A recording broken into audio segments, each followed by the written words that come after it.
ஆண்டவராக இயேசு கிறிஸ்துவின் இணைய நாமத்திலே இந்த மாலை நேரத்திலே உங்கள் யாவருக்கும் வாழ்த்துக்களையும் வணக்கத்தையும் நன்றியும் நாங்க தெரிவித்துக் கொள்கிறேன். ஸ்பெஷலா கற்றுக்கொள்ள வேண்டும் என்கிற எண்ணத்தோடு கூட இந்த வெபினார்ல இணைந்திருக்கிற உங்களை கடவுள் அதிகமாக ஆசீர்வதிப்பாராக. இந்த நாளினுடைய தலைப்பு நமக்கு மணி மேட்டர்ஸ். பொதுவாக குடும்பங்களுக்குள்ளே பிரச்சனைகள் வருகிறது என்றால் one of the major reason is money. அதுதான். ஆனா கடவுள் நம் மீது அன்புள்ளவர், நம் மீது அக்கறை உள்ளவர். பணத்தை எவ்வாறு உபயோகிப்பது என்பதை மிக அழகாக கற்றுத்தருகிறார். வேதத்தை நாம் ஆழ்ந்து படித்தால் ஏறக்குறைய 2350 வார்த்தைகளுக்கு மேலாக இந்த பணத்தை குறித்தும் அதனுடைய உபயோகத்தை குறித்தும் சொத்தை குறித்தும் ஆண்டவர் மிக தெளிவாக பேசி இருக்கிறார். நம்ம கர்த்தர் இந்த உலகத்திலே நாம கர்த்தருடைய உடைமைகளுக்கு நாம் மேற்பார்வையாளராக இருக்கிறோம். Whatever the assets we have, நம்ம இடத்துல ஆண்டவர் என்னெல்லாம் கொடுத்திருக்காரு, எவ்வளவு வசதிகள், எவ்வளவு வாய்ப்புகள், எவ்வளவு ஆசீர்வாதத்தை ஆண்டவர் நமக்கு கொடுத்திருந்தாலும் நாம் அதனுடைய மேற்பார்வையாளர் மாத்திரமே. அதனுடைய ஸ்டூவர்ஷிப் மட்டும்தான் நமக்கு இருக்கு. ஒரு உக்கிரானக்காரன் உண்மை உள்ளவனாய் காணப்படுவது அவனுக்கு அவசியம். ஒருவேளை ஆண்டவர் நம்மளிடத்திலே கொடுக்கப்பட்ட பணத்திற்கு கணக்கு கேட்பார் என்றால் அதுக்கு நாம் என்ன பண்ணணும்? கணக்கு கொடுக்கிறவர்களாக இருக்க வேண்டும். பணத்தை கையாளுவதிலே ஞானம் தேவை. வேலை செய்வது, சேமிப்பது, முதலீடு செய்வது, கொடுப்பது, கடன் இல்லாமல் வாழ்க்கை நடத்துவது, அல்லது கடனுக்குள்ளாக நம்ம போய்விட்டோம்னா அதிலிருந்து எப்படி மீண்டு வருவது என்பதை குறித்தெல்லாம் வேதத்திலே மிக தெளிவாக நமக்கு போடப்பட்டிருக்கிறது. வேதத்தினுடைய அடிப்படையில தான் இந்த நாளினுடைய எல்லா விஷயங்களையும் நாம் கற்றுக்கொள்ள போகிறோம். ஒரு மனிதன் பினான்சியல் ஃப்ரீடம் அல்லது பண விஷயத்திலே அவனுக்கு ஒரு நல்ல நிலைமையில இருக்கிறாங்க அப்படின்னா என்ன அர்த்தம்? ஒருவேளை அவர்களிடத்திலே நிறைய பணம் இருக்குதுன்னு அர்த்தமா அப்படின்னு சொல்லி கேட்டோம்னா அது கிடையாது. அவனுடைய வருமானத்துக்கு உள்ளாக எப்படி செலவு செய்கிறார்கள் என்கிற அந்த டெக்னிக்கை கற்றுக்கொண்டவர்கள் தான் இந்த உலகத்திலே பினான்சியல் ஃப்ரீடமாக இருக்கிறார்கள் என்று சொல்ல முடியும். பணம் என்பது ஒரு தீமை அல்ல.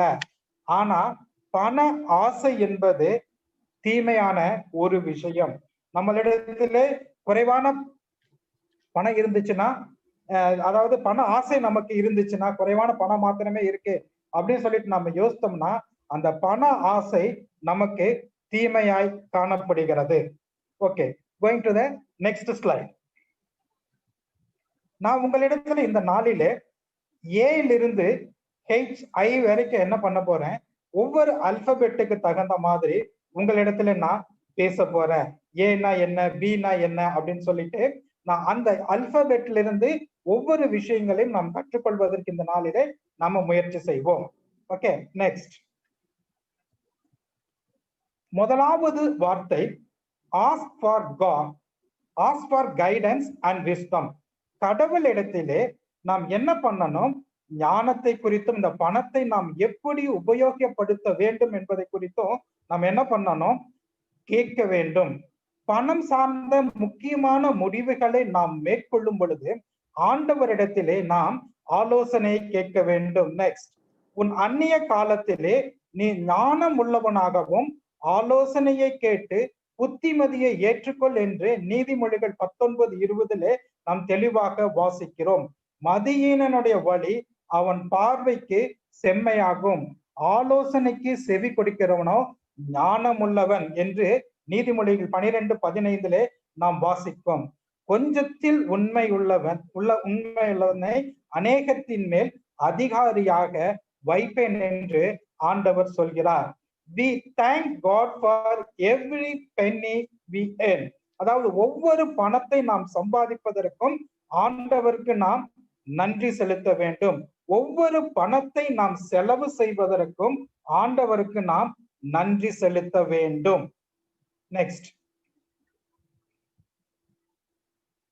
இதுக்கு சில பிரின்சிபல்ஸ் இருக்கு.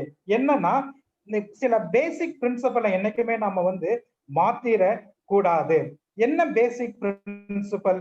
நம்மளுடைய சம்பாத்தியத்திலே மினிமம் 10% ஆஃப் த இன்கம் கடவுளுக்கு நாம் கொடுக்க வேண்டும். ஆண்டவர் வேதத்திலே தெளிவாக சொல்லியிருக்கிறார், நீ என்னை சோதித்து பார் அப்படின்னு சொல்றாரு. அமைக்கி குலுக்கி சரிந்து போகும் மட்டும் உன்னை ஆசீர்வதிக்கிற தேவன். ஆண்டவருக்கு நம்மளுடைய சம்பாத்தியத்திலே முதலாவது பங்கை ஆண்டவருக்கு கொடுக்க வேண்டும். மினிமம் 10%, மேக்சிமம் எவ்வளவு வேணா இருக்கலாம். அடுத்த பிரின்சிபல், அடுத்த அடிப்படையான கோட்பாடு என்னன்னா, 15% டுவர்ட்ஸ் ரிட்டையர்மெண்ட். நம்மளுடைய சேவிங்ல 15% நாம் சேமிக்கிறவர்களாக இருக்க வேண்டும். எஸ்பெஷலி மிக முக்கியமாக நம்மளுடைய ரிட்டையர்மெண்ட்டுக்கென்று சேமிக்கிறவர்களாக இருக்க வேண்டும். ஏன்னா எதிர்காலம் எப்படி இருக்கும் என்று நம்ம இடத்துல தெரியாது. ஆனா சேமிப்பது வேதத்தினுடைய ஒரு கொள்கை. அதனால் நாம் 15% நம்மளுடைய சம்பாத்தியத்திலே சேமிக்க வேண்டும். buy things only with cash, not borrow. கடன் வாங்கி எந்த பொருளையும் நாம் வாங்க கூடாது. இது ஒரு பிரின்சிபல், ஒரு கோட்பாடு. இது நம்மளுடைய வாழ்க்கையில நாம் வைத்துக் கொள்ள வேண்டும். Avoid excess. நம்ம யோசித்து பார்ப்போம், நாம் எவ்வளவு விஷயங்களிலே நாம் வீணடித்து கொண்டிருக்கிறோம். வீணடிக்கிற உணவு, ஃப்ரிட்ஜை திறந்து பார்த்தா தான் நம்ம வீட்டுல தெரியும் எவ்வளவு நாளுக்கு முன்னாடி வைக்கப்பட்ட பொருள்கள் எல்லாம் அதுக்குள்ள இருக்கு அப்படின்னு. பழைய தயிர் இருக்கும், பழைய அழுகுனா தக்காளி, நம்ம காய்கறிகள் உள்ள கிடக்கும், இல்லைன்னா பழைய பால் யூஸ் பண்ணாமையே கிடக்கும். நிறைய விஷயங்கள். ஒவ்வொருத்தர் வீட்டை ஃப்ரிட்ஜை திறந்தாதான் அதனுடைய நாற்றமே நமக்கு தெரியும். நீண்ட நாட்களாக தூங்கி கொண்டிருக்கிற துணி வீட்டுல பாருங்க. Avoid excess. எவ்வளவு விஷயங்கள் இருக்கு. ஒரு துணியை கூட நம்ம போடாம அதிகமான நாட்கள் அப்படி ஐடியலா நம்ம வச்சுட்டு இருக்கக்கூடிய விஷயங்கள், உபயோகப்படுத்தாத வைத்திருக்கிற பாத்திரங்கள். ஆசைக்கு பாத்திரத்தை வாங்கி வச்சிருவோம், கடைக்கு போவோம், இது அந்த பாத்திரம் நல்லா இருக்குதே நம்ம வாங்கிடுவோம். ஒரு தடவை உபயோகப்படுத்தினாவே பெரிய விஷயம். எத்தனை பாத்திரங்கள் நம்ம வீட்டுல உபயோகப்படுத்தாமல் தூங்கி கொண்டு இருக்குன்னு பாருங்க. வீட்டிலே வீணடிக்கும் மளிகை பொருட்கள் எவ்வளவு விஷயம், எவ்வளவு உணவு, எவ்வளவு மளிகை பொருட்கள் பூச்சி அரிச்சு நம்ம வெளியில கொண்டு கொட்டுறோம். கடவுளுக்கு நாம் கணக்கு கொடுக்கிறவர்களாக இருக்க வேண்டும். தேவையான அளவுக்கு நம்ம வாங்குவோம். அட்லீஸ்ட் மாதத்துக்கு ஒரு முறை அல்லது 15 நாளுக்கு ஒரு முறை நம்ம வாங்கி வச்சுக்கணும். ஒரு தீர்ந்ததுக்கு அப்புறம் ஃப்ரெஷ்ஷா வாங்கிக்கலாம். அல்லது ஒரு மாதத்துக்கு ஒரு தடவை மளிகை சாமானத்தை வாங்கிட்டோம்னா தீர்ந்ததுக்கு அப்புறம் ஃப்ரெஷ்ஷா வாங்கிக்கலாம். So avoid excess. வீட்டுல தேவையில்லாத விஷயங்கள் என்னென்னலாம் நான் தூங்கிட்டு இருக்குன்னு ஒரு லிஸ்ட் இன்னைக்கு நீங்க போடுறீங்க. அது எப்படி எஃபெக்டிவா யூட்டிலைஸ் பண்ணலாங்கிற ஐடியாவையும் நீங்க கண்டுபிடிக்க போறீங்க. அடுத்தது, give a certain percentage to parents if required. அதாவது நம்மளுடைய பெற்றோர்களுக்கு நாம் கொடுக்கிறவர்களாக இருக்க வேண்டும். இரு வீட்டாரையும் சமமாக நாம் பார்க்க வேண்டும். தேவையுள்ள பெற்றோருக்கு நாம் அதிகமாக கொடுக்க வேண்டும். உதாரணத்துக்கு யாராவருடைய பெற்றோர் சிக்னஸா இருக்கலாம், அல்லது ரிட்டையர்மெண்ட் பெனிஃபிட் அவங்களுக்கு இல்லாம இருக்கலாம். இப்படிப்பட்ட ஆட்களுக்கு நாம் என்ன பண்ணணும்? உதாரணத்துமாய் கொடுக்க வேண்டும், மனப்பூர்வமாய் கொடுக்க வேண்டும். இதுல கொடுப்பதிலே இருவருக்கும் சண்டை இருக்க கூடாது. இருவருமாக கலந்து ஆலோசித்து எந்த பெற்றோருக்கு எவ்வளவு கொடுக்கணும் அப்படிங்கிற விஷயத்துல நம்ம ரொம்ப கேர்ஃபுல்லா. ஏன்னா நிறைய விஷயங்கள் இப்படிப்பட்ட ஒருத்தருக்கு சப்போர்ட் பண்ணி ஒருத்தருக்கு சப்போர்ட் பண்ணாம போறதுனால நிறைய குடும்பங்களுக்குள்ள பிரச்சனைகள் வருகிறது என்று சமீப காலத்திலே நாம கேட்கிறோம் நாங்க நிறைய விஷயங்களை. அதனால இந்த விஷயத்தை பொறுத்தளவு மனப்பூர்வமாய் நீங்கள் கொடுங்கள். இருவருடைய சம்மதத்துடனும் சண்டை இல்லாமலும் நாம் கொடுக்க வேண்டும். Next screen. ரைட். அடுத்தது, நம்மளுடைய வருமானத்துல நாம என்ன பண்ணணும், எந்தெந்த இதெல்லாம் நம்ம செலவு பண்ணணும், நெக்ஸ்ட் எப்படி செலவு பண்ணணும், நெக்ஸ்ட் எப்படி செலவு பண்ணணும் அப்படிங்கிறத நம்ம பார்த்துக்கணும். A budget is telling your money where to go instead of wondering where it went. அதாவது நம்மளுடைய பணம் எந்த இடத்துக்கு போக வேண்டும் என்று நாம் தான் தீர்மானிக்க வேண்டும். எங்க போயிருச்சுன்னு சொல்லி தேடக்கூடாது. நிறைய குடும்பங்கள் என்ன நடக்குதுன்னா, 20ஆம் தேதி அல்லது 25ஆம் தேதி கையில பணம் இல்லாம வாங்கின சம்பளத்தை எல்லாம் செலவழிச்சுட்டு அந்த 5 நாள் அல்லது அந்த கடைசி வாரத்தை எப்படி ஓட்டுறதுன்னு தெரியாம கஷ்டப்படக்கூடியவங்க இருக்காங்க. சோ பட்ஜெட் அப்படிங்கிறது என்னன்னா, நம்மளுடைய வருமானம் எவ்வளவு, எவ்வளவு செலவு, எங்கெங்க எப்படி எப்படி செலவு பண்ணணும் அப்படிங்கிற திட்டமிடுதல் வந்து very very important. This paper work is most important அப்படின்னு சொல்லி நாம பாக்குறோம். இருவருமாக அமர்ந்து சிட் டுகெதர், ப்ரே பண்ணி பிளான் பண்ணி ஒர்க்கை நீங்க அசைன் பண்ணுங்க. யாருக்கு என்ன வேலை எப்படி கொடுக்கணும் அப்படிங்கிறத. ஒருவேளை கரண்ட் பில்லை கட்டுறது நான் கட்டுறேன், அல்லது இந்த டெலிபோன் பில்லை கட்ட வேண்டியது இருக்கும், அல்லது டாக்ஸ் ஏதாவது கட்ட வேண்டியது இருக்கும், அல்லது குழந்தைகளுக்கு ஃபீஸ் கட்ட வேண்டியது இருக்கும், பொருட்கள் வாங்க வேண்டியது இருக்கும். யாருக்கு என்ன வேலை எப்படி செய்யணும், எத்தனை ரூபாய் அலோகேட் பண்ணணும் அப்படிங்கிற விஷயத்த நாம தெளிவாக நாம என்ன பண்ணணும், டிஸ்கஸ் பண்ண வேண்டும். இருவருமாக அமர்ந்து பிளான் பண்ணி ப்ரே பண்ணி அந்த வேலையை நீங்க என்ன பண்ணணும், பகிர்ந்து கொள்ள வேண்டும். ஓகே, நெக்ஸ்ட் உங்களுக்கு மாடல் பட்ஜெட் ஒண்ணு நான் போட்டிருக்கேன். இதுல வந்து இப்ப நீங்க என்ன பண்றீங்க, உங்க கையில இருக்கிற பேப்பர் பென்சில் எல்லாமே வச்சிருப்பீங்கன்னு நினைக்கிறேன், கொண்டு வர சொல்லியிருப்பாங்க. ஒரு பேப்பரும் ஒரு பேனா அல்லது பென்சில் எடுத்துக்குங்க. இப்ப சிம்பிளா ஒரு பட்ஜெட்டை நம்ம போட போறோம். இப்ப நான் கொடுக்கிற ஒருத்தருடைய மாத சம்பளம் வந்து 20,000 ரூபாய் அப்படின்னு சொல்லி நம்ம வச்சுக்கலாம். இதை வச்சுதான் நம்ம ஒர்க் பண்றேன். அக்கா எல்லாருமே ஒர்க் பண்ணுவாங்கல்ல பேப்பர்ல கொடுத்தோம்னா, இந்த எக்ஸசைஸ் கொடுத்தோம்னா செய்வாங்கல்ல? ஓகே, வெரி சிம்பிள் எக்ஸசைஸ், சீக்கிரமா நம்ம முடிச்சிடலாம். ஒரு ஃபேமிலி பட்ஜெட், ஒரு குடும்பத்தினுடைய மாத வருமானம் 20,000 ரூபாய். இந்த 20,000 ரூபாயில நான் உங்களுக்கு இங்க எவ்வளவு பர்சன்டேஜ் அப்படின்னு நான் போட்டிருக்கிறேன். என்னன்னா, மந்த்லி எக்ஸ்பென்சஸ்க்கு 50%, சேவிங்ஸ் 20%, எஜுகேஷனுக்கு 10%, மிசலேனியஸ் செலவு 10%. எல்லாவற்றிற்கும் முன்பாக சர்ச் மினிஸ்ட்ரிஸ், அதுதான் ஆரம்பம், 10%. ஸோ அந்த 20,000 ரூபாய் வருமானத்தை இதுல பிளாட் பண்ணுங்க. எதுக்கு எவ்வளவு வருது அப்படிங்கிறத நம்ம கண்டுபிடிக்கலாம். இதுல கடைசியில ஒரு த்ரில்லிங்கான ஒரு கேள்வி இருக்கு. அந்த கேள்விக்காகத்தான் இந்த எக்ஸசைஸை நான் உங்களுக்கு நான் கொடுக்குறேன். ஓகே, இது பிளாட் பண்ணிட்டீங்களா? இந்த 20,000 ரூபாய் எப்படி அப்படிங்கறது பிளாட் பண்ணியாச்சா? எந்தெந்த செலவுக்கு எவ்வளவுன்னு. உதாரணத்துக்கு 20,000 ரூபாய் வாங்கினாங்கன்னா இந்த கத்தருக்கு கொடுக்க வேண்டிய இதுல வந்து 10%னா 2,000 ரூபாய். மந்த்லி எக்ஸ்பென்சஸ் 20,000த்துல 10,000 ரூபாய் வந்து மந்த்லி எக்ஸ்பென்சஸ் 50% போகுது. சேவிங்ஸ் 20% அப்படின்னா 4,000 ரூபாய். எஜுகேஷன் 10% அப்படின்னம்னா 2,000 ரூபாய். மிஸ்லேனியஸ் வந்து 10%னா 2,000 ரூபாய். ஆக மொத்தம் டோட்டல் வந்து 20,000 ரூபாய் வரும். இது போட்டு வச்சுட்டீங்களா? ஓகே, அடுத்த ஸ்லைடு. இப்போ இது என்ன போட்டிருக்குது, ஹெட்டிங் வந்து மந்த்லி எக்ஸ்பென்சஸ் நான் போட்டிருக்கிறேன். இப்ப மந்த்லி எக்ஸ்பென்சஸ் நான் எவ்வளவு ரூபாய் அலோகேட் பண்ணணும், மொத்த சம்பளத்துல மாதாந்திர செலவுக்குன்னு சொல்லிட்டு 10,000 ரூபாவை வந்து நம்ம ஒதுக்கி வச்சிருக்கிறோம். அந்த 10,000த்தை இப்ப நம்ம செலவு பண்ண போறோம். எப்படி செலவு பண்ண போறோம்? ஃபுட்டுக்கு, ஹவுஸ் ரெண்ட்டுக்கு, எலக்ட்ரிசிட்டிக்கு, கம்யூனிகேஷனுக்கு, டிரான்ஸ்போர்ட்டுக்கு, மெயின்டெனன்ஸுக்கு. ஸோ ஒரு மனிதனுடைய மொத்த வருமானம் 20,000 ரூபாய், அது மாதாந்திர செலவு 10,000 ரூபாய். இந்த 10,000 இப்ப வந்து இந்த பர்சன்டேஜ் நம்ம போட்டோம்னா எப்படி வரும்? ஃபுட்டுக்கு வந்து எவ்வளவு வரும்? ஃபுட்டுக்கு வந்து 42% கொடுத்துருக்கிறோம். ஸோ 4,200 ரூபாய். ஹவுஸ் ரெண்ட்டுக்கு 40% கொடுத்துருக்கிறோம். ஸோ 4,000 ரூபாய். எலக்ட்ரிசிட்டிக்கு வந்து 5%, 500 ரூபாய். கம்யூனிகேஷன் போன் பில்லுக்கு வந்து 500 ரூபாய். டிராவலிங் அல்லது டிரான்ஸ்போர்ட்டுக்கு வந்து எவ்வளவு? 4% கொடுத்துருக்கிறோம். ஸோ 400 ரூபாய்.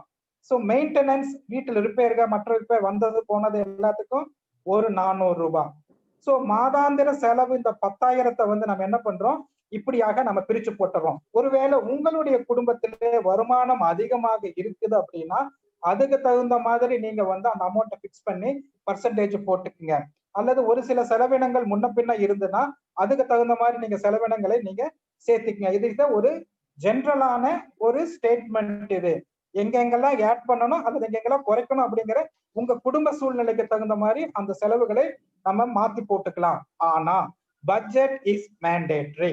Okay, next state.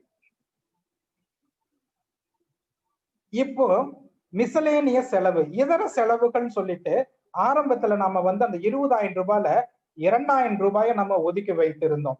இப்போ ரெஸ்டாரண்ட், கிஃப்ட், வெக்கேஷன், கிளாத் எல்லாத்துக்கும் 25% ஜென்ரலா நம்ம கொடுத்துருக்கிறோம். நாம அப்ப 2,000 ரூபாயை நம்ம பிரிச்சோம்னா எல்லா ரெஸ்டாரண்ட்டுக்கு 500 ரூபாய், ஹோட்டலுக்கு போய் சாப்பிடுற செலவு, கிஃப்ட்டுக்கு 500 ரூபாய், விடுமுறை நாட்கள் வெளியில போயிட்டு வர்றதுக்கு ஒரு 500 ரூபாய், கிளாத் துணிமணி எடுக்கிறதுக்கு 500 ரூபாய். ரைட். இப்ப என்னுடைய கேள்வி, வருகிற மாதத்திலே கிறிஸ்துமஸ் செலவு இருக்கு. வீட்டுல அம்மா அப்பா குழந்தைங்க 2 பேர் 4 பேர் இருக்கிறாங்க. இவங்களுக்கு அடுத்த மாசம் செலவு, ஏன்னா இப்ப எல்லாமே வந்து நமக்கு டைட்டா இருக்கு. அந்த பட்ஜெட் போட்டதுல எல்லாமே கரெக்டா பிக்ஸ் ஆகிருக்குது. அடுத்த மாசம் இதே மாதிரிதான் செலவுகள் நமக்கு வரப்போகுது. ஆனா அடிஷனலா கிறிஸ்துமஸுக்கு நாம செலவு செய்யணும். அப்போ நம்ம கிறிஸ்துமஸ் செலவு செய்வதற்கு எனக்கு துணி எடுக்கிறதுக்கு ஒரு 8000 ரூபாய் வேணும். நான் எங்கிருந்து எடுப்பேன்? இந்த கணக்கு பிரகாரம் பாத்தீங்கன்னா துணி எடுக்கிறதுக்கு வெறும் 500 ரூபாய் தான் நான் ஒதுக்கி வைத்திருக்கேன். அடுத்த மாசம் நான் துணி எடுக்கிறதுக்கு நான் என்ன பண்ணுவேன்? 8000 ரூபாய்க்கு நான் எங்க போவேன்? பெருவாரியான குடும்பங்களில இருக்கக்கூடிய குழப்பத்துக்கு இதுதான் காரணம். என்ன அப்படின்னா, ஒரு சிம்பிள் டெக்னிக். ஜனவரி மாசத்துல இருந்து நாம இந்த மாதிரி வந்து ஒரு சார்ட் போட்டு நம்ம செலவு செஞ்சுட்டு வந்தோம்னா, ஒருவேளை துணி வந்து நம்ம மாதம் எடுக்க மாட்டோம். வருடத்துக்கு ஒரு முறையோ அல்லது இருமுறையோ தான் நம்ம எடுப்போம். பாருங்க, இதுல 500 ரூபாய் வந்து 12 மாசம் நம்ம சேர்த்து வச்சோம்னா 6000 ரூபாய் ஆச்சு. இன்னும் ஒரு ஏதாவது ஒரு செலவை குறைச்சோம்னா இன்னும் 2000 ரூபாயை சேர்த்திட்டு 8000 ரூபாய்க்கு வந்து கிறிஸ்துமஸ்ல முதல் வாரத்திலேயே நம்ம என்ன பண்ணலாம்? டிசம்பர் ஃபர்ஸ்ட் வீக்லயே போய் ஆளுக்கு 2000மோ 1000மோ 1500 வாட் எவர் த அமௌண்ட் நம்ம என்ன பண்ணலாம்? துணி எடுத்துட்டு வந்துடலாம். சோ இந்த துணிக்கான செலவு இது ஒரு எக்ஸாம்பிளுக்காக தான் உங்களுக்கு சொல்றேன். வெக்கேஷன் அப்படிங்கிறது நம்ம மாசம் போயிட்டு இருக்க மாட்டோம். வருடத்துக்கு ஒரு முறை அல்லது 2 முறை தான் நம்ம போவோம். சோ இந்த பணங்களை நம்ம என்ன பண்ணணும்? சேர்த்து வைக்கணும். கிஃப்ட் மாசம் கல்யாணம் வரும்னு சொல்ல முடியாது. சோ அதுக்குரிய பணத்தை நம்ம எடுத்து வச்சிடணும். அதாவது பெஸ்ட் பிராக்டிஸ் என்னன்னா, நான் திருமணமான புதுசுல நானும் என் மனைவியும் செஞ்ச ஒரு பெஸ்ட் பிராக்டிஸ் என்னன்னா, கவர் இருக்கும். இந்த மாதிரி கவர் போட்டு வச்சிருப்போம். பாலுக்கு தனி கவர், மளிகை சாமானுக்கு தனி கவர், பேப்பர் நியூஸ் பேப்பருக்கு தனி கவர், டெலிபோன் பில்லுக்கு தனி கவர், அப்புறம் வந்து வீட்டு வாடகை கொடுக்கறதுக்கு தனி கவர். வாங்கிட்டு வர பணத்தை அந்த காலத்துல எங்களுக்கு பணமா வந்து சம்பளத்தை கொடுத்தாங்க. ஸோ வாங்கிட்டு வந்து பணத்தை வந்து காலையில ஜபம் பண்ணி அந்தந்த கவர்ல பிரிச்சு போடுறதே ஒரு இன்ட்ரெஸ்டிங்கான ஒரு விஷயம். அது சந்தோஷமா இல்லாத என்ன பண்ணுவோம்? அந்தந்த கவருக்குள்ள நம்ம பிரிச்சு போட்டு வச்சிருவோம். அந்த செலவு பேப்பர்காரனுக்கு பணம் கொடுக்கணும், நியூஸ் பேப்பருக்கு பணம் கொடுக்கணும்னா அந்த கவர்ல இருக்கிற பணத்தை தான் எடுத்து கொடுப்போம். உதாரணத்துக்கு 500 ரூபாய் அந்த கவர்ல போட்டு வச்சிருக்கு. பேப்பர் பில் அந்த மாசத்துல 400 ரூபாய் தான் வந்திருக்குன்னா 100 ரூபாய் எக்ஸஸ் அந்த கவருக்குள்ள அப்படியே அது வேற செலவுக்கு எதுக்கும் யூஸ் பண்ண மாட்டான். அடுத்த மாசம் அந்த கவர் காலை கவர்ல எல்லாம் எடுத்து செக் பண்றப்ப எக்ஸஸா இருக்கிறது என்ன பண்ணுவாங்க? சேவிங்ஸுக்கு நம்ம வச்சிருவோம். நம்ம இந்த விஷயங்களை வந்து என்ன பண்ணணும்? கேர்ஃபுல்லா. நான் இப்போ இந்த காலத்துல வந்து கரன்சியை கண்ணுல பாக்குறது நடக்காத ஒரு, அதாவது எல்லாமே இப்ப வந்து பேங்க்ல கிரெடிட் ஆகுது. அதனால நம்ம நோட்டா வந்து கண்ணுல பாக்குறது இல்ல. பழக வேண்டியது ஒரு சில விஷயங்கள் என்ன பண்ணணும்? பிராக்டிஸ் பண்ணணும். அப்படின்னம்னா ஒரு சில மாதங்களுக்கு பணத்தை எடுத்துட்டு வந்து நம்ம என்ன பண்ணணும்? கவர்ல போட்டு வச்சு நம்ம பழகிட்டோம்னா நமக்கு ஈஸியா இருக்கும். அதுக்கு மைண்ட்லயே ஞாபகத்துல வச்சுட்டு என்னென்ன செலவுக்கு எப்படி பண்ணலாம் அப்படிங்கிறத வந்து நம்ம கிளியரா செஞ்சிடலாம். ஓகே. இதுல ஒரு முக்கியமான விஷயம் வந்து உங்களுக்கு காமிச்சதுல எல்லாத்துலயுமே நான் செலவு கணக்கு தான் உங்களுக்கு நான் காமிச்சிருக்கிறேன். இதுல வந்து சேவிங்ஸ் அப்படிங்கிறது வந்து குறைவான அமௌண்ட் தான் நான் காமிச்சிருக்கிறேன். உங்களுடைய குடும்பத்தினுடைய தேவைகளுக்கு தகுந்த மாதிரி என்ன பண்ணணும்? சேவிங்ஸ் இருக்கணும். அது ரொம்ப முக்கியமான ஒரு விஷயம். அப்ப பட்ஜெட் குறித்து உங்களுக்கு ஒரு தெளிவான ஒரு ஐடியா கிடைச்சிருக்கும். ஒரு எதிர்பாராத செலவு கூட சமாளிக்கிற அளவுக்கு வந்து இந்த பட்ஜெட் வந்து நமக்கு உதவி செய்யும். எந்தெந்த பணம் எங்கெங்க போகணும் அப்படிங்கறத நம்ம டிசைட் பண்ணி நம்ம செலவு பண்றோம். நம்ம கையில தான் கண்ட்ரோல் இருக்கு. நம்ம எங்க போச்சுன்னு சொல்லி தேட வேண்டிய அவசியம் இல்லை. So budget is most important. வீட்டுல குடும்பமாக பிள்ளைகளோடு கூட அமர்ந்து நீங்க வேலை செய்யறப்ப அவங்களுக்கும் பணத்தினுடைய மதிப்பு தெரியும். ஒண்ணு இல்ல, நம்ம பிள்ளைக்கு வந்து கிறிஸ்துமஸுக்கு வந்து 2000 ரூபாய் உனக்கு பட்ஜெட் பா, 2000 ரூபாய்க்குள்ள நீ துணி எடுத்துக்க அப்படின்னு நமக்கு சொல்லிட்டோம்னா அந்த பிள்ளை என்ன யோசிக்கும்? ஓகே, நம்மளோட பட்ஜெட் 2000 ரூபாய். துணிக்கடையில போயிட்டு அந்த பட்ஜெட்டுக்குள்ள இருக்கிற துணியை பெஸ்ட் இதுவா கேட்கும். அப்படி இல்லைன்னா என்ன நடக்கும்? போவாங்க, பார்ப்பாங்க, விண்டோ ஷாப்பிங், கண்ணுக்கு நல்லா கண்ணுக்கு அழகா இருக்கிற பொருள் எடுத்துட்டு வருவாங்க. அதனுடைய விலை பாத்தீங்கன்னா 3500 ரூபாய் 4000 ரூபாய் இருக்கும். ஆனா நம்ம பட்ஜெட்ல 2000 ரூபாய் தான் கொடுக்குற மாதிரி இருக்கும். அப்ப அந்த புள்ள ஆசைப்பட்டுட்டா அப்படின்னு சொல்லிட்டு அவளுக்கு நம்ம வாங்கி தந்தாலும் நமக்கு சிரமம், வாங்கி தராம இருந்தாலும் மன கஷ்டம். சோ இது எல்லாம் அவாய்ட் பண்ணனா குடும்பமாக உட்கார்ந்து அமர்ந்து நீங்கள் ஆலோசித்து இந்த பட்ஜெட் போடுவது சால சிறந்தது. Next combined. அதாவது என்னன்னா, இருவரும் அமர்ந்து, நாம் ஏற்கனவே நம்ம படிச்சோம், 2 பேரும் உட்கார்ந்து யோசித்து நீங்க இதைய செய்யணும். Have a joint account. எல்லாரும் ஒரு சில வீட்டுல என்ன நடக்கும்னா, நான் சம்பாதிக்கிறேன், நான் என்ன பண்றேன், வீட்டுக்கு நான் வந்து இவ்வளவு பணத்தை கொடுத்துருவேன், அதெல்லாம் என் மனைவி பார்த்துக்குவாப்பா, அந்த குடும்ப வீட்டு விஷயத்துல நான் தலையிடவே மாட்டேன் அப்படின்னு ஒதுக்கி கொள்ளக்கூடிய சகோதரர்கள் உண்டு. அல்லது வீட்டுல இருக்க சகோதரிகள் என்ன சொல்லுவாங்க, எனக்கு எதுவுமே தெரியாதுங்க, எல்லாம் அவரு பார்த்துக்குவாரு அப்படின்னு சொல்லி ஒதுங்குற சகோதரிகளும் உண்டு. சோ அதுல நம்ம கேர்ஃபுல்லாக இருக்கணும். இருவருக்கும் ரெஸ்பான்சிபிலிட்டி இருக்கு. அப்ப ஒருவேளை வேலை செய்யற சகோதர சகோதரிகளாக நீங்க இருந்தீங்கன்னா ஹேவ் அ ஜாயிண்ட் அக்கௌண்ட். அல்லது இருவருக்கும் உரிய பேங்க் அக்கௌண்ட் டீடைல்ஸ் 2 பேர்த்துக்கும் தெரிஞ்சிருக்கணும். யூசர் ஐடி, பாஸ்வேர்டு, இன்டர்நெட் பேங்கினுடைய யூசர் ஐடி, பாஸ்வேர்டு அல்லது ஏடிஎம் பின் நம்பர் வந்து இருவருக்கும் ஷேர் பண்ணிக்கிறது நல்லது. ஏன்னா வாழ்விலும் தாழ்விலும் சுகத்திலும் சுகவீனத்தில் எல்லாம் நம்ம கொடுத்துட்டு வந்திருக்கிறோம். சோ இந்த இதையும் பண விஷயத்தையும் நம்ம என்ன பண்ணணும், ஷேர் பண்ணணும். இது அடிப்படை, வேதத்தினுடைய அடிப்படையிலே ஒரு சரியான ஒரு விஷயம். So have a joint account அல்லது இருவருக்கு உரிய அக்கௌண்ட வந்து நீங்க பின் நம்பர் எல்லாத்தையுமே நீங்க ஷேர் பண்ணிக்கணும். அடுத்த காரியம், respect your spouse even if she does not earn. ஒருவேளை ஹோம் மேக்கராக சகோதரிகள் இருந்தாங்கன்னா அவர்களுக்கும் நம்ம ஈக்குவல் இம்பார்ட்டன்ஸ் தரணும். அவர்களை மதிக்க கற்றுக்கொள்ள வேண்டும். அவர்களுக்கு பாக்கெட் மணி நம்ம கொடுக்கணும். எத்தனை சகோதரர்களை நீங்க கொடுக்குறீங்க அப்படிங்கிறது தெரியல. அவர்களுக்கு வீட்டு செலவுக்கு கொடுக்கிற பணம் வேற, வீட்டுல இருக்கிற ஸ்பௌஸுக்கு உன்னுடைய செலவுக்குன்னு வச்சுக்கமா அப்படின்னு சொல்லிட்டு ஒரு குறிப்பிட்ட அமௌண்ட் வந்து அவளுடைய செலவுக்குன்னு நம்ம கொடுக்கணும். ஹோம் மேக்கரா இருக்கிறவங்களுக்கு அதுக்கு கொடுத்துட்டு அதுக்கு நீ என்ன செலவு பண்ணன, ஏது செலவு பண்ண, கணக்கு கொடுன்னு சொல்லிட்டு கேட்க கூடாது. நெக்ஸ்ட், டிரான்ஸ்பரண்டா இருக்கணும். காமன் பர்சன் சொல்லிட்டோம். அதனுடைய செலவினங்கள் வந்து இருவருக்கும் தெரிந்ததாக இருக்கணும். இந்த டிரான்ஸ்பரன்சில தான் வந்து நிறைய பிரச்சனைகள் வருகிறது. ஏன்னா ஒருத்தருக்கு தெரியாம ஒருத்தர் செலவு செய்வது குடும்பத்தினுடைய பிரச்சனைக்கு ஆரம்பமாக ஆனது. எந்த செலவினமாக இருந்தாலும், எந்த முதலீடாக இருந்தாலும் இருவருமாக சேர்ந்துதான் டிசைட் பண்ணி தான் செய்யணும்.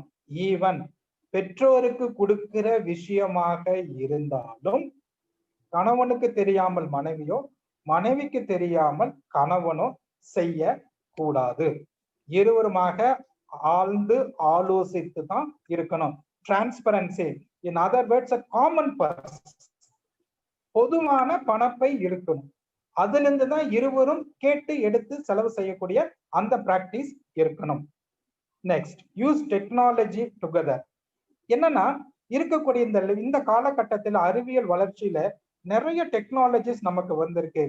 இன்டர்நெட் பேங்கிங் இருக்கு, ஏடிஎம் இருக்குது, ஃபண்ட் டிரான்ஸ்ஃபர் இருக்குது, போன் பேங்கிங் சிஸ்டம் இருக்கு, கூகுள் பே மாதிரி நிறைய பேமெண்ட் பேங்கிங் சிஸ்டம் இருக்குது, ஆன்லைன்ல நம்ம பேமெண்ட் பண்றது இருக்குது. அடுத்தது வந்து வீட்டுல உட்கார்ந்தபடியே வந்து நம்ம இபி பில் பே பண்றதோ, டாக்ஸ் பேமெண்ட் பண்றதோ, அல்லது ட்ரெயின் டிக்கெட் புக் பண்றதோ, இப்ப நிறைய விஷயங்கள் வந்து இன்னைக்கு வந்து கைக்குள்ள அடங்கிருச்சு. கம்ப்யூட்டர்ல செஞ்சுட்டு இருந்தாங்க, இப்போ போன்லயே செய்யறாங்க. இன்டர்நெட் அந்த அளவுக்கு நமக்கு சப்போர்ட் பண்ணது. ஸோ நம்ம அப்டேட் ஆயிட்டே இருக்கணும். டெக்னாலஜியில நம்ம என்ன பண்ணணும், அப்டேட் ஆயிட்டு இருக்கணும். ஒருவேளை துணைவருக்கு அந்த விஷயம் தெரியாமல் இருந்துச்சுன்னா அதை நாம் சொல்லி கொடுக்க வேண்டும். அவங்க பொறுமையோடு கூட அவர்கள் கற்றுக்கொள்வது வரைக்குமாக, அவர்கள் முக்கியமான விஷயம், அவர் கற்றுக்கொள்ளும் வரைக்குமாக பொறுமையோடு கூட அதை நாம டீச் பண்ணணும். இருவருமே வந்து இந்த விஷயத்துல அப்டேட் ஆகி இருக்கணும். Consult with each other. எந்த செலவினங்களையும் இருவரும் கலந்து ஆலோசித்து ஒரு முடிவெடுத்து செய்யணும். ஒருவேளை முடிவெடுக்க முடியலைன்னா தள்ளி போட்டு அதுக்கப்புறம் யுனானிமஸா வந்து டெசிஷன் எடுத்து நீங்க செலவு செய்ய வேண்டும். நெக்ஸ்ட், கடன். இது ஒரு பெரிய சப்ஜெக்ட், இது கடன் அப்படிங்கிறது. நெக்ஸ்ட், ரைட், கடன். உலகில் தனிப்பட்ட நபர்கள் கடன் வாங்குவது இப்போது வேகமாக அதிகரித்து வருகிறது. ஃபாண்ட் ஏதோ ப்ராப்ளம் இருக்கு, தமிழ் ஃபாண்டா இருக்கிறதுனால ப்ராப்ளம் நினைக்கிறேன். ஓகே, நான் சொல்லிடுறேன் நான் என்ன அப்படிங்கிறது. உலகில் தனிப்பட்ட நபர்கள் கடன் வாங்குவது இப்பொழுது வேகமாக அதிகரித்து வருகிறது. Credit card, bank loan, personal loan, நண்பர்கள் மற்றும் சொந்தங்களிடத்துல கைமாத்தா வாங்கக்கூடிய விஷயங்கள், சொத்து கடன், அடமான கடன்.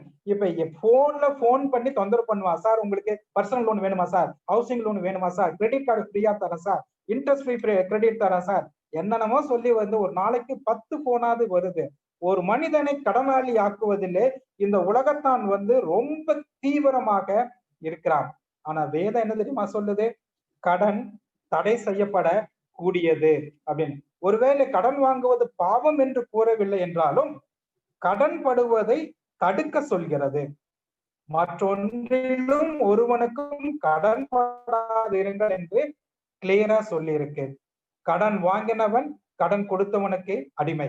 அப்ப வேதத்தினுடைய அடிப்படையிலே முதலாவது பாயிண்ட் வந்து கடன் தடை செய்ய கூடியது. இரண்டாவது, கடன் வாங்க தூண்டும் சில காரணங்கள் என்ன? இது ரொம்ப அழகா ஒரு புத்தகத்துல நான் படிச்சேன்.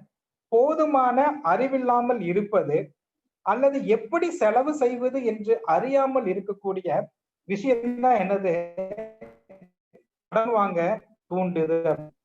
அல்லது திட்டமிடுதலும் ஒழுங்கான முறையும் இல்லாதது, எந்த பட்ஜெட்டுமே இல்லாம செலவு செய்யக்கூடிய ஒரு ஹேபிட். இதை நம்மள என்ன பண்ணும்? கடன் அந்த சூழ்நிலைக்குள்ளாக நம்மளை கொண்டு போய் தள்ளிவிடும்.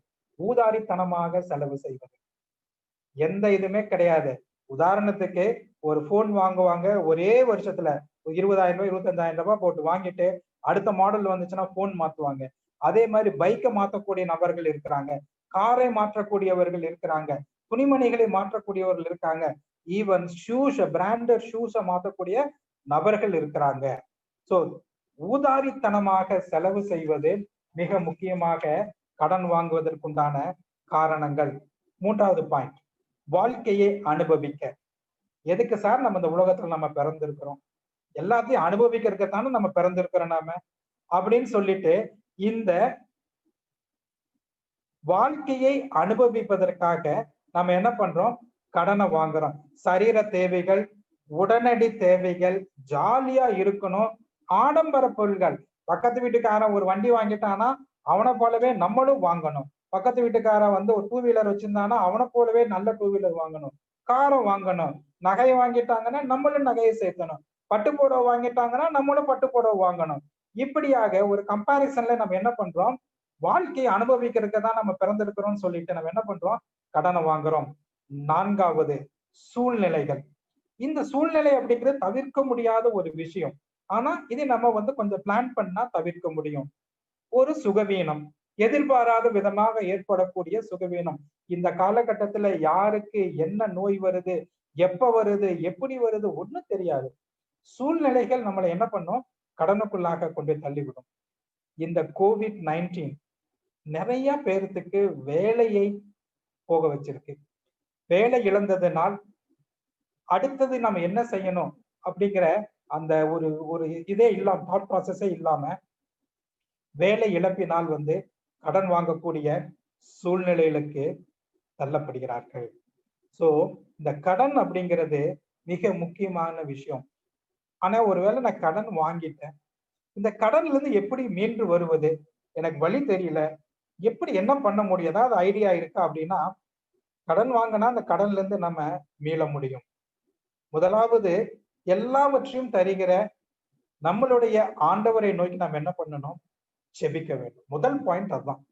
எல்லாவற்றுக்கும் மேலாக இருக்கு, ஆண்டவரே எனக்கு இவ்வளவு பிரச்சனைகள் இருக்கு, இவ்வளவு கடன் இருக்கு, இந்த கடனை நான் எப்படியாவது நான் அடைக்கணும் ஆண்டவரே, எனக்கு நீங்க கிருபை செய்யுங்கள். ஜெபம் வந்து முதலாவது ஒரு காரியம். இரண்டாவது, புதிதாக கடன் வாங்க கூடாது. ஒரு கடனை வாங்கி மற்றொரு கடனை அடைக்க கூடாது.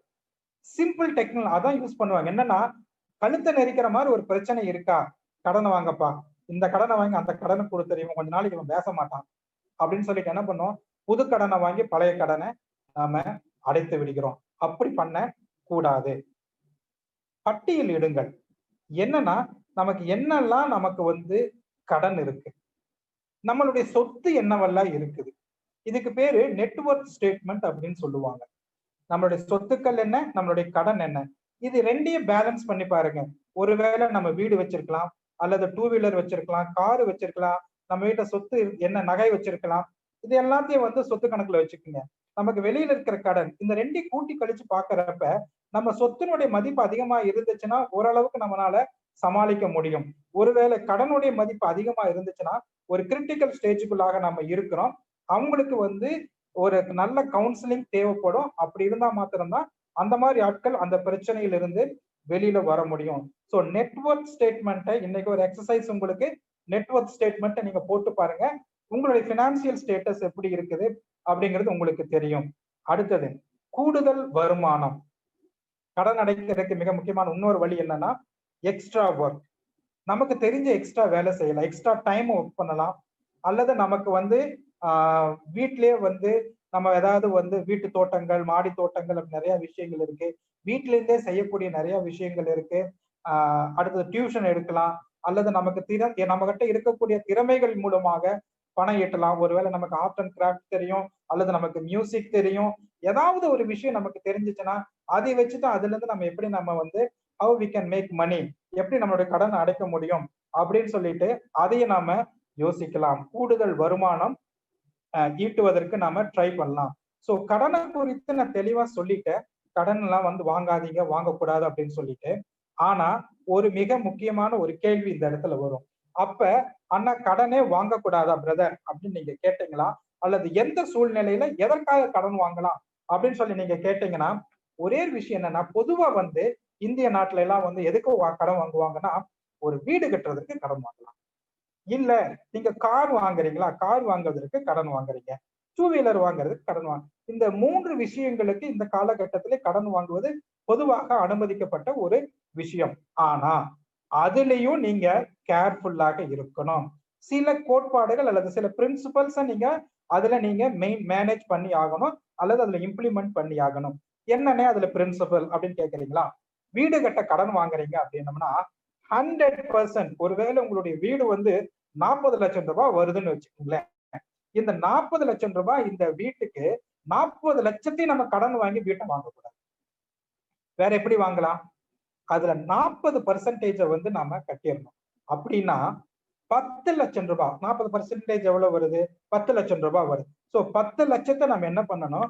Initial payment, correct? 40 லட்சத்துல 40% 16 லட்சம். 16 லட்சத்தை வந்து நம்ம என்ன பண்ணணும்? கட்டிடணும். இனிஷியல் பேமெண்ட்டா நம்ம கொடுத்துடணும். மீதி இருக்கிறது தான் நம்ம கடனுக்கு போக வேண்டும்.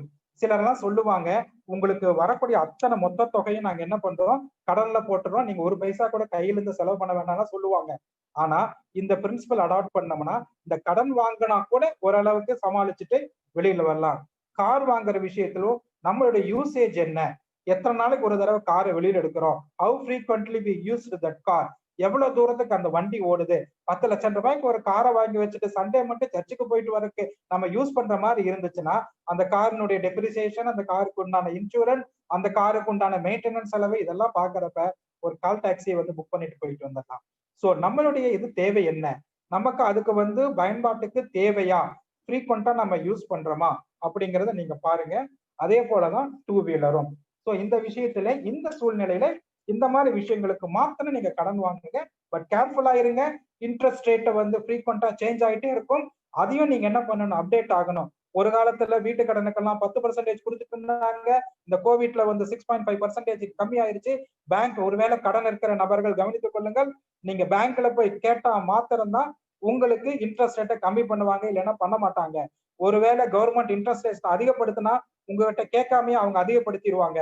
கம்மி பண்ணணும் அப்படின்னம்னா நீங்க போய் லெட்டர் எழுதி கொடுத்தா மாத்திரம் தான் கம்மி பண்ணுவாங்க, இல்லைன்னா கம்மி பண்ண மாட்டாங்க. You must be very careful about the interest rate. கம்மி ஆச்சுன்னா பேங்க்குக்கு போய் பேசுங்க. உங்களுக்கு வந்து உங்களுடைய இஎம்ஐல வந்து என்ன ஆகும், குறிப்பிடத்தகுந்த அளவுக்கு வந்து உங்களுடைய இஎம்ஐ கம்மி ஆகும். ஸோ கேர்ஃபுல்லா இருங்க. Next, experience tips. வீட்டுல இருக்கிறவங்க, பெரியவங்க, அல்லது வந்து வயதுல மூத்தவர்கள், இவங்களிடத்துல என்ன பண்ணணும், ஒரு டிப்ஸை நீங்க வாங்கிக் கொள்ள வேண்டும். எப்படி எல்லாம் என்னெல்லாம் பண்ணலாம்? ஒண்ணு இல்ல, ஒரு கார் வாங்குறதுக்கு, நமக்கு வீடு வாங்குறோம்னு வச்சுக்கோங்களேன். இந்த இடத்துல வீடு வாங்குறது நல்லதா கெட்டதா அப்படிங்கறது என்ன பண்ணணும், ஒரு 4 பேர்த்துக்கிட்ட கேட்டு தெரிஞ்சுக்கணும். எனக்கு தெரியும் அப்படின்னு சொல்லிட்டு நமக்கு இருக்கிற அறிவிலேயே நம்ம போய் வாங்கினோம்னா சில சமயம் சிக்கல்ல மாட்டிக்குவோம். ஒண்ணு இல்ல, ஒரு சமயத்துல சென்னைக்குள்ள நான் வீடு தேட ஆரம்பிச்சேன். அப்போ ஒரு வீட்டு சொன்னாங்க 25 லட்சம் ரூபாய் சொன்னாங்க. நான் யோசிச்சேன், 25 லட்சம் பரவாயில்லையே, ரொம்ப கம்மியா கிடைக்குது. இந்த இடத்துல இந்த விலைக்கு வந்து இந்த வீடு கிடைக்குது அப்படின்னா நம்ம கொடுத்து வச்சோம்னா கடவுள் நமக்கு கண்ணை திறந்துட்டாரு, போய் வீட்டை வாங்கிடலாம் அப்படின்னு சொல்லி என் மனசு சொல்லிச்சு. நான் அப்படித்தான் திட்டம் பண்ணிட்டு வந்தேன். வந்ததுக்கு அப்புறம் வீட்டுல மனைவி கிட்ட டிஸ்கஸ் பண்ணோம். அங்க அந்த அந்த ஏரியால இருக்கிற இன்னொருத்தர்கிட்ட கேட்கலாம்னு சொல்லிட்டு இன்னொருத்தர்கிட்ட கேட்கிறப்ப அவங்க சொன்னாங்க, சார் இப்போ வாங்க போலாம்னு சொல்லிட்டு என்னை கூட்டிட்டு போனாங்க. கூட்டிட்டு போயிட்டு இந்த இடத்துல ஒரு காவா வருமே, இந்த காவா எங்க போச்சு அப்படின்னாங்க. அதுக்கப்புறம் தான் விஷயம் தெரிஞ்சிச்சு. அந்த காவாயில வந்து மண்ணு, இந்த தண்ணி போற வழிய வந்து மண்ணு போட்டு மூடி அதுக்கு மேல வீட்டை கட்டியிருக்காங்க. அவங்ககிட்ட டாக்குமெண்ட் கொடுன்னு சொல்லி கேட்டோம்னா, டாக்குமெண்ட் எல்லாம் இல்ல சார், கேஷ கொடுத்தீங்கன்னா டாக்குமெண்ட் கையில தருவாங்க. லோன் போகணும்ப்பா குடுப்பா அப்படின்னா அதுக்கு அவன் தர மாட்டேன்ட்டான்.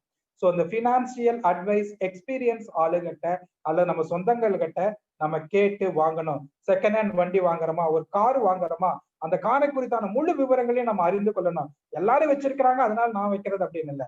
அந்த கார் எவ்வளவு கிலோமீட்டர் ஓடும், மைலேஜ் என்ன இருக்கும், அதனுடைய டார்க் என்ன, எவ்வளவு ஸ்பீடு போகும், என்ன விஷயங்கள், மெயின்டெனன்ஸ் எவ்வளவு, எல்லா விஷயங்களுக்கும் ஒரு அடிப்படை அறிவை வந்து நமக்கு இருக்கணும்.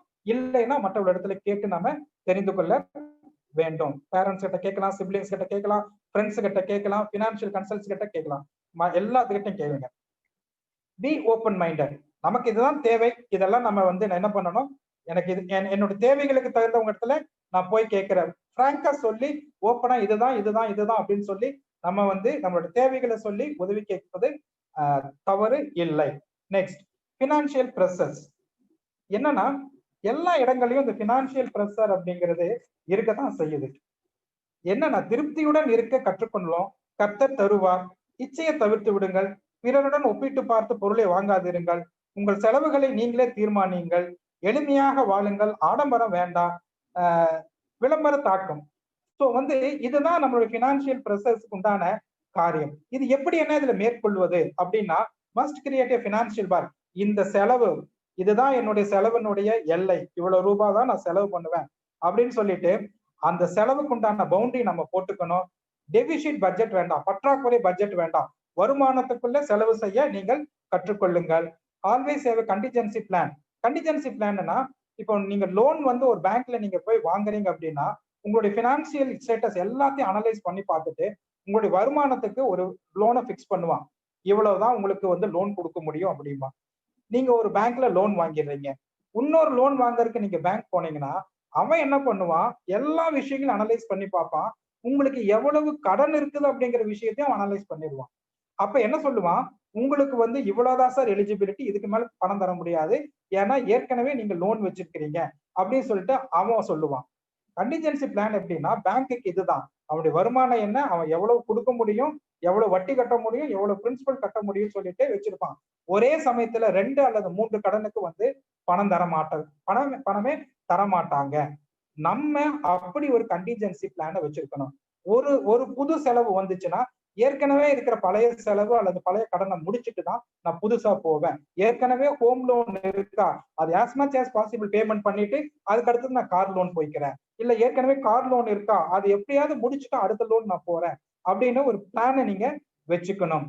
do not borrow and spend. கடன் வாங்கி செலவு செய்யாதீர்கள். Necessity, need and luxury. முக்கியம், அதிமுக்கியம், ஆடம்பரம். இதுக்கு உண்டான வித்தியாசத்தை நாம வரையறுக்கணும். அது எனக்கு தேவையா, அத்தியாவசியமா அல்லது ஆடம்பரமா அப்படிங்கிறது. ஒருவேளை வந்து இந்த 3 தேவைக்குள்ள எது வருதோ அதை நம்ம பிக்ஸ் பண்ணிட்டோம்னா உடனே வாங்கலாமா இல்ல தள்ளி போடலாமா அப்படிங்கிற ஒரு விஷயம் நமக்கு கிளாரிட்டி கிடைச்சிரும். Advertisement, online and window shopping, இதுல எல்லாத்தையும் நம்ம கேர்ஃபுல்லா இருக்கணும். ஒண்ணு இல்ல, காம்பலான் குடித்தா வளருவாங்க அப்படின்னு சொல்லியிருக்காங்க. இது வரைக்கும் எந்த விஞ்ஞான பூர்வமாவும் நிரூபிக்கப்படல. ஆனா இன்னைக்கு நம்ம குழந்தைகளுக்கு காம்பலான் வாங்கி கொடுத்துட்டு தான் இருக்கிறோம். ஸோ அட்வர்டைஸ்மெண்ட் நம்மளுடைய மூளையை மழுங்கடித்து விடும். ஆன்லைன் அண்ட் விண்டோ ஷாப்பிங்ல பாருங்க, ஒரு லிஸ்ட் எழுதிட்டு போனீங்கன்னா அந்த பொருளை மாத்திரம் எடுத்துட்டு வருவீங்க. ஆனா விண்டோ ஷாப்பிங்ல போனீங்கன்னா கண்ணில் படுறதெல்லாம் தூக்கிட்டு வருவீங்க, செலவு அதிகமாகும்.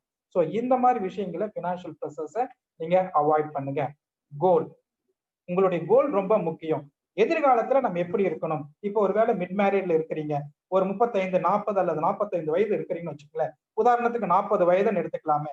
நம்மளுடைய கோல் என்ன? நான் இந்த 40 வயசு ஆயிடுச்சு, கல்யாணம் ஆகி 10 அல்ல 15 ஆண்டுகள் ஆயிருச்சு.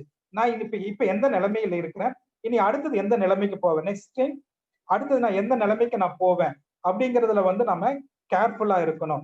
இன்னொரு 5 ஆண்டுகள் அல்லது இன்னொரு 10 ஆண்டுகள், நெக்ஸ்ட் இன்னொரு 15 ஆண்டுகள் நான் எந்த சூழ்நிலையில நான் இருக்க போறேன் அப்படிங்கறது திட்டமிட்டுக்கணும். இன்னொரு 18 வருஷத்துல 40 வயசுல நான் இருக்கிறப்பா, இன்னொரு 18 வயசுல ரிட்டையர்மெண்ட் ஆவேன். இந்த ரிட்டையர்மெண்ட் ஆகுறதுக்குள்ள நான் வீட்டை கட்டி முடிக்கணும், என்னுடைய குழந்தைகளுக்கு திருமணத்தை பண்ணி முடிக்கணும், என்னுடைய பிள்ளைகளுக்கு நல்ல படிப்பை கொடுக்கணும். சோ எந்தெந்த இடத்துல என்னென்ன செய்ய போறோம் அப்படிங்கறத மிக தெளிவாக திட்டமிட வேண்டும். அடுத்தது, goal should be in common, separate goals are difficult to achieve.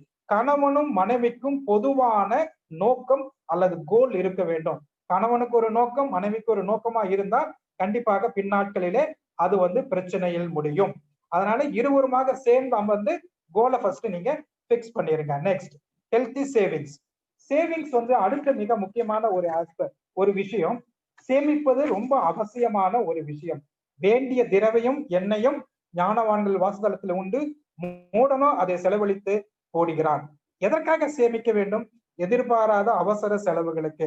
ஒருவேளை சுகவீனமோ இல்ல வந்து ஏதாவது ஒரு டெத் ஏதாவது ஆகிறது, எதிர்பாராத ஏதாவது ஒரு செலவு நமக்கு வந்துருச்சுன்னா அதையும் மீட் அவுட் பண்றதுக்கு, பெரிய செலவுகள் செய்ய, பையனுக்கு படிப்பு இருக்கும், பிள்ளைகளுக்கு கல்யாணம் இருக்கும், அந்த செலவுகள் செய்வதற்கு, நீண்ட கால தேவைகள் நமக்கு உண்டு. வீடு வாங்கணும், கார் வாங்கணும், டூ வீலர் வாங்கணும், பொருட்கள் வாங்கணும், வீட்டுக்கு ஃப்ரிட்ஜ் வாங்கணும், வாஷிங் மிஷின் வாங்கணும், பெரிய டிவி வாங்கணும், நிறைய விஷயங்கள் நமக்கு இருக்கும்.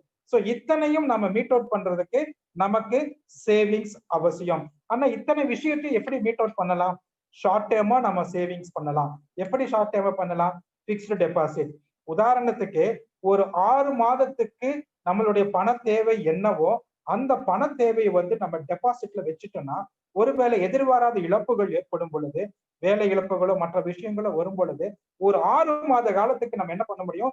பினான்சியல் கன்ஸ்ட்ரைன்ஸ் இல்லாம நம்மளுடைய வாழ்க்கையை நம்மளால நடத்த முடியும். ஸோ ஷார்ட் டேர்ம்ல வந்து பிக்ஸ்டு டெபாசிட்டா உங்களுடைய ஒரு மாதத்தினுடைய செலவுக்கு எவ்வளவு பணம் ஆகுதோ அந்த பணத்தை பிக்ஸ்டு டெபாசிட்ல வச்சிருங்க. ஒரு 6 மாத காலத்துக்கு நீங்க வச்சிருங்க. IT purpose. எதுக்கு? இந்த ஷார்ட் டேர்ம்ல என்ன பண்ணலாம்? ஐடி கட்டுறவங்க எல்லாம் நல்லா கவனம் வச்சுக்கோங்க. மார்ச் மாசத்துல ஐடி வந்து ஃபைனலா கட்டணும்.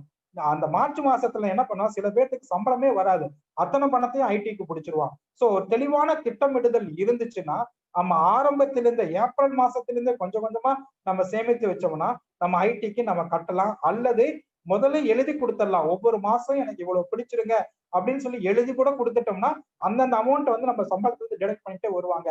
அந்த ஜனவரி, பிப்ரவரி, மார்ச்ல இருக்கக்கூடிய கஷ்டங்கள் நமக்கு வெகுவாக குறையும்.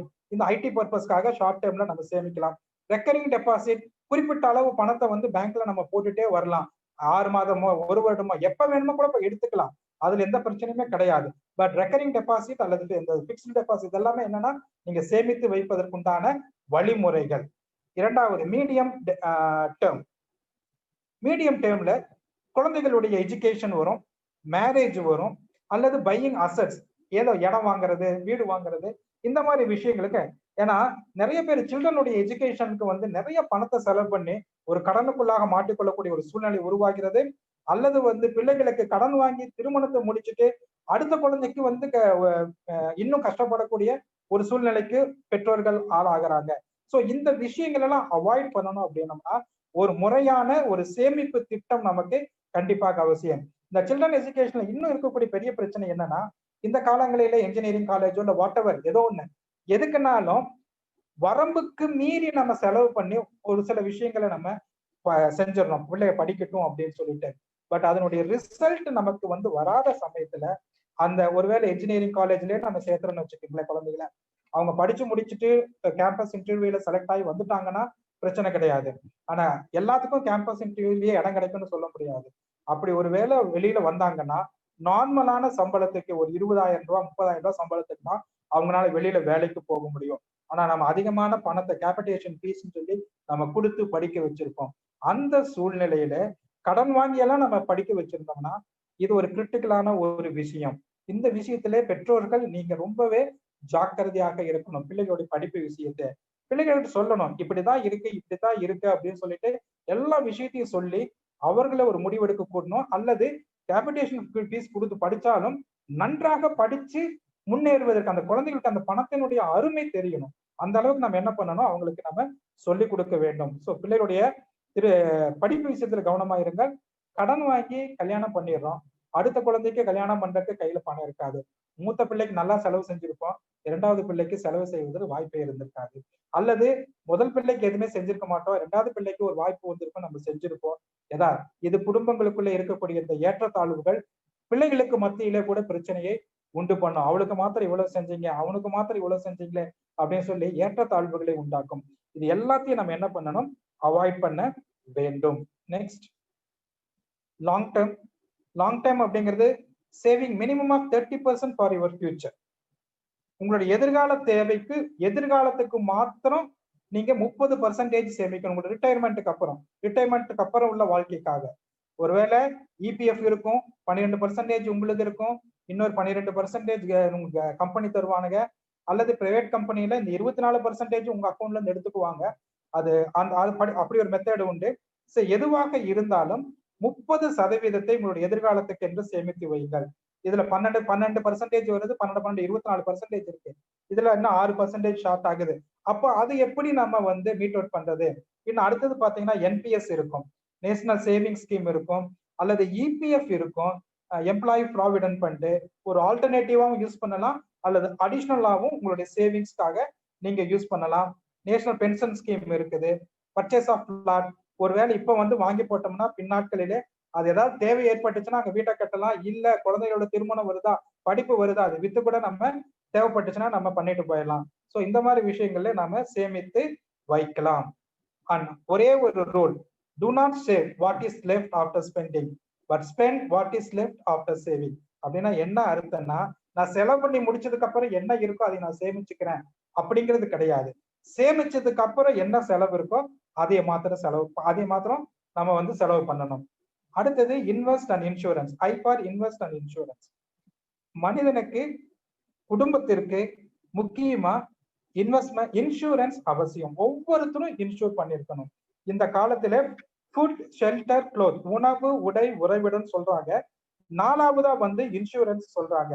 அது இன்சூரன்ஸ் வந்து லைஃப் இன்சூரன்ஸாவும் இருக்கணும், அட் த சேம் டைம் வந்து மெடிக்கல் இன்சூரன்ஸாவும் இருக்கணும். எதிர்பாராத சுகவீனங்கள் வந்துச்சுன்னா அந்த சுகவீனங்களுக்கு கையிலிருந்து உடனே காசு செலவிடுவார். இந்த காலத்துல வர நோய்கள் எல்லாம் குறைந்தது 5 லட்சம் 10 லட்சம் கேட்குது. எங்க ஆபீஸ்ல ஒருத்தனுக்கு உடம்பு சரியில்லாம போயிருச்சு, அவனுக்கு ஒரு நாளைக்கு ஒரு இன்ஜெக்ஷன் பண்ணாங்க. ஒரு இன்ஜெக்ஷனோட விலை வந்து 1 லட்சம் ரூபாய். நரம்பு சம்பந்தப்பட்ட ஒரு வியாதி. இன்சூரன்ஸ் இருந்ததுனால தப்பிச்சான், இல்லைன்னா கஷ்டம். 1 லட்சம் ரூபாய் கொடுத்து ஒரு நாளைக்கு இன்ஜெக்ஷன் பண்ண முடியுமா? 6 நாளைக்கு 6 இன்ஜெக்ஷன். அப்படி இல்லையா, நம்ம ஏதாவது நம்ம சேமிச்சு வச்சோம்னா வீடோ ஏதாவது இருந்தா அது வித்துதான் நம்மளோட உயிரை காப்பாற்றக்கூடிய சூழ்நிலைக்கு இருக்கும். அதனால எனக்கு அருமையான சகோதர சகோதரிகளே, medical insurance is most important. Insurance is most important. Life, ஏதாவது உங்களுடைய வாழ்க்கையை வந்து நீங்கள் இன்சூர் பண்ணிக்கங்க. ஒருவேளை எதிர்பாராத விஷயங்கள் நடந்துச்சுன்னா நம்மளுடைய சர்வைவருக்கு அது யூஸ் ஆகும். இன்சூரன்ஸ்ல நிறைய விஷயங்கள் இருக்கு, எப்படி இன்வெஸ்ட்மெண்ட் பண்ணணும் அல்லது எப்படி இன்சூரன்ஸ் பண்ணணும் அப்படிங்கிறது. எல்ஐசி இருக்குது, எல்ஐசி மாதிரி நிறைய பாலிசிஸ் இப்ப நிறைய கம்பெனிஸ்ல வந்துருச்சு. ஒவ்வொரு பேங்க்கும் இன்சூரன்ஸ் நடத்திட்டு இருக்காங்க. உங்களுக்கு எது ஆப்டா இருக்குமோ ஒரு நல்ல பினான்சியல் அட்வைசரை பார்த்து கேளுங்க, அவங்க உங்களுக்கு ஹெல்ப் பண்ணுவாங்க. அந்த இன்சூரன்ஸ் போங்க. பட் மேண்டேட்டரி, ஒவ்வொருத்தருக்கும் வீட்டுல இன்சூரன்ஸ் இருக்க வேண்டும். அதே போல மெடிக்ளைம் இன்சூரன்ஸ் இருக்கணும். முடிந்தால் மூத்த பெற்றோர்களையும் அதுக்குள்ளாக நீங்க அகாமடேட் பண்ணிக்கங்க. அவர்களுக்கு எதிர்பாராத செலவினங்கள் ஏதாவது வந்துச்சுன்னா அதையும் நம்ம வந்து மீட் அவுட் பண்ணலாம். அது இந்த பினான்சியல் கன்ஸ்ட்ரைன்ட்ஸ் வந்து நமக்கு ஒரு பெரிய பேர்டனா தெரியாது. அதனால இது வந்து மேண்டேட்டரி. நான் இன்னும் ஒரு 5 நிமிஷத்துல முடிக்க போறேன். ஒரு சில வார்த்தைகள். கேஷ் டயட் அப்படின்னா, நம்ம டயட் பத்தி கேட்டிருக்கோம். எந்த நேரத்துல என்ன சாப்பிடணும், எவ்வளவு சாப்பிடணும், எந்த அளவுக்கு சாப்பிடணும், இது சாப்பாட்டு விஷயத்துல இருக்கக்கூடிய டயட். கேஷுக்கும் ஒரு டயட் இருக்கணும். எந்த நேரத்துல எவ்வளவு செலவு பண்ணணும், எப்படி செலவு பண்ணணும், எங்க செலவு பண்ணணும். ஸோ கேஷ் டயட் நம்மளுடைய வீடுகளிலே இருக்கா? பினான்சியல் கேலண்டர், வீட்டுல ஒரு கேலண்டர் தனியா நீங்க ஒதுக்கிடுங்க.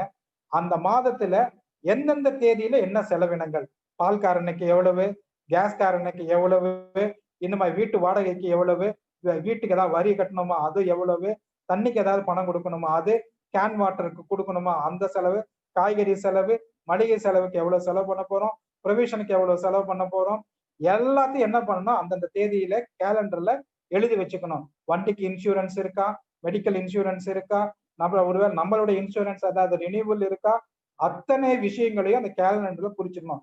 அந்தந்த தேதியில அந்தந்த விஷயத்த நான் செய்யணும். நிறைய பேர் என்ன பண்ணுவாங்கன்னா இன்சூரன்ஸ் பண்றதுக்கு மறந்துடுவாங்க, வண்டிக்கு இன்சூரன்ஸ் பண்றதுக்கு மறந்துடுவாங்க, லேட்டா போய் பண்ணுவாங்க.